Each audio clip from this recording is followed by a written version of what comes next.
And so ultimately, there's a lot of life to live after that. And the best models for athletes, in my opinion, in terms of managing their wealth is their talent, their wealth is their skill, their wealth is their ability, their wealth is everything they're doing in the ring, on the field, right? So managing that wealth means balancing that with health, long-term health implications, and sort of saying, okay, I want to go in here and do like Robert Smith. Robert Smith played for Ohio State as a running back. He was really good. He then went to play for the Minnesota Vikings, where he was also really good. But Robert Smith did something that most of the black men didn't do. It shocked these coaches. And what he did was he said, I'm retiring, man. I'm out of here. I don't know how old he was. I think he might have been in his 20s when he retired. He was still at the top of his game. He was still a great running back.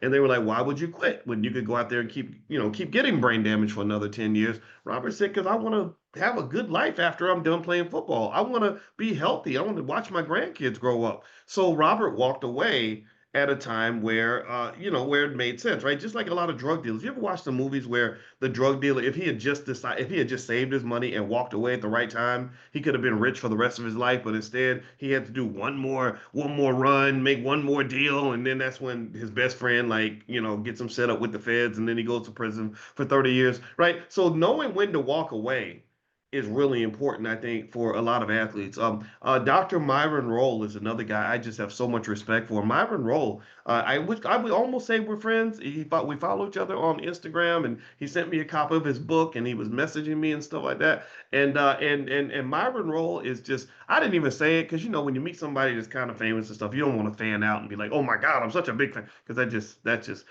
that's corny. That's like simping, right? I can't be those. The whole internet called me a simp when I married my wife, so I can't be out here simping more than that. But anyway, I really, just to be honest with you, I admired his brother so much. Let me tell you what Myron Rolle did. Myron Rolle was just an absolute badass as a football player. He played at Florida State University. He was arguably the best defensive back in the country. I'd say I'm thinking at Florida State, he's probably the second best to Deion Sanders, and Deion was the goatiest goat of all time in that position.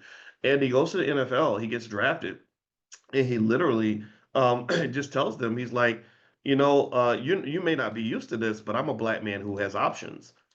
And they're like, "What? Wait, whoa, a black man with options? You mean coming to work for important white people isn't the best thing you got going? You're not from the hood. You're not a raggedy Negro who's like with holes in his shoes, who's like grateful for us giving you an opportunity." He's like, "No, actually, I'm a genius and I want to be a medical doctor." He didn't say it like that, but I'm reinterpreting. This is the Dr. Boyce interpretation of the Myron Rolle story. So basically, Myron took time.